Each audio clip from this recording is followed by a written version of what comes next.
Ayan na ang ating papaitan. Na walang lamang loob, kundi puro laman lang. Wala naman tayong mabibili dito. Pero sa Filipino Foods Restaurant po sa Sok, meron laman loob. Kunti lang din. More on laman din yung nilalagay nila at saka mga atay, yung baga, ganyan. Ang importante sa akin, basta lasang ganon na siya. Kain na po tayo. Ayan. Lasang papaitan or sinanglaw.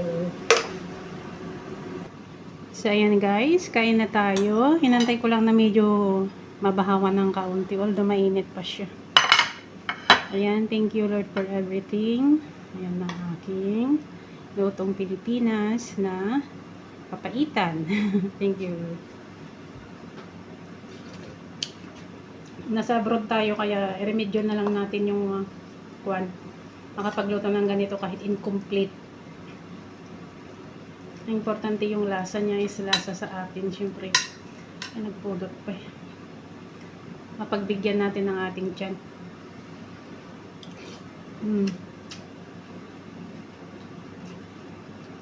Ang sarap.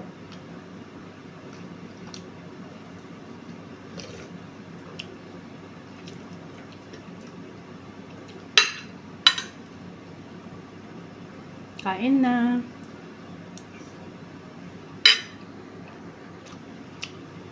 Masarap din ito pag may atay. Yung mga nilalagay nilang baga, ganyan. Pero ayaw ko yun. Yung mga tuwalya-tuwalya, ayun ako, ang sarap. Pero alam niyo guys, wala lang siya, incomplete lang siya, pero yung lasa niya ganun pa rin. Hindi lang siya yung mapait. Na yung pait ng papaitan. Ganito lang din yung lasa sa papaitan sa kabayan. Ang sarap.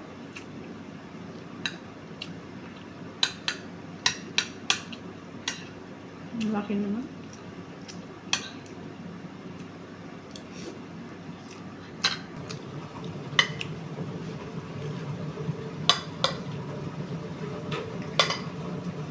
Dapat minamaliit ko pa yung paghiwa.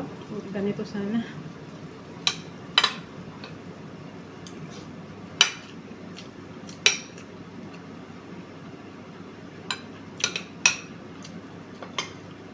Naalala ko mama ko pag magluto ng ganito, tita Erming ko.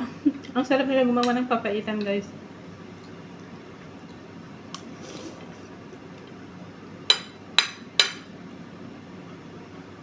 Sa bahay sa Abran noon, doon kami sa taas.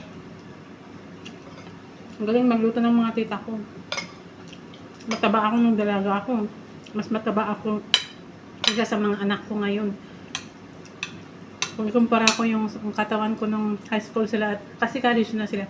High school ako, mataba ako na bilog.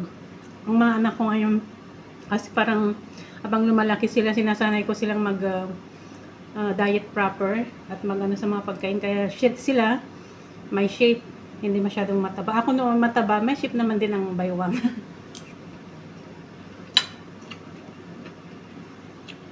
Kaya ako ganyan ang ginagawa ko para nakikita ko na ano. Gusto ko rin naman ang luya, yun nga lang pag inuulam.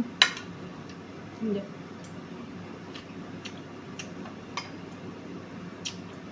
Sarap ng sabaw niya, kunti lang sinabaw.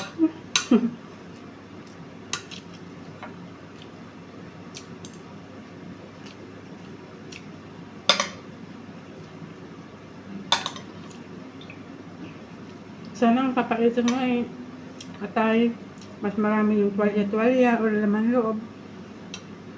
Bituka, parang ang haluan mo lang ng kunting laman. Yan ang talagang tamang kapaitan. Tapos medyo naglasa yung pait na yung galing sa ano ng karne ng baka, yung papait niya talaga. Nung nasa abroad tayo, at saka ito ay libre lang sa ref. Hindi, tinimpla ko na lang na lasang papaitan. Hindi ko to binili ng karne. Hindi ako bumibili ng karne. Ang binibili ko lang pag gusto ko is paa ng manok, yung pure na pakpak, ganyan. gizzard. Kung atay ng manok, marami dito. Atay din ng beef, yun nga lang.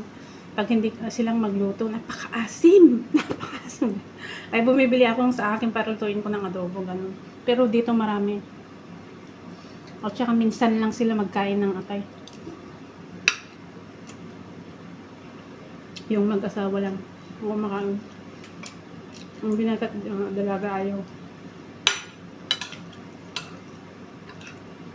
Never din silang kumakain ng pure na pakpak pa.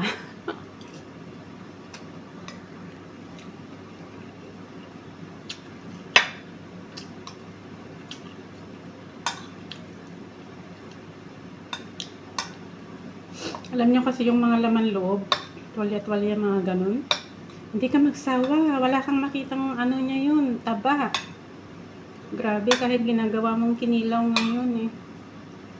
Sabagay, kahit itong laman, wala naman talagang taba, pero mas nagugustuhan ko yung mga laman loob.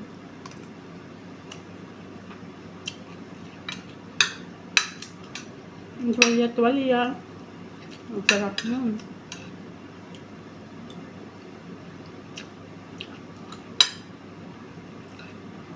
Sana kumain na rin kayo dyan mga kananay. Sana naluluto nyo ang inyong ang gusto ng inyong dyan. So akin, mahirap turuan ng tiyan ko. Hindi pwedeng kung ano yung pagkain nila, yun na din sa akin.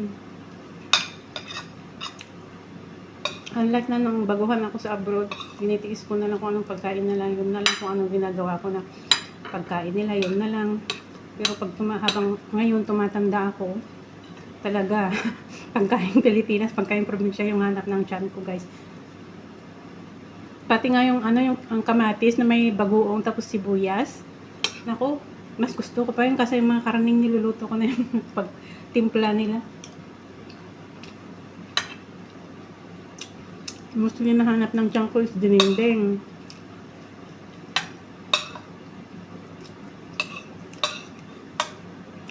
Kain na rin kayo dyan.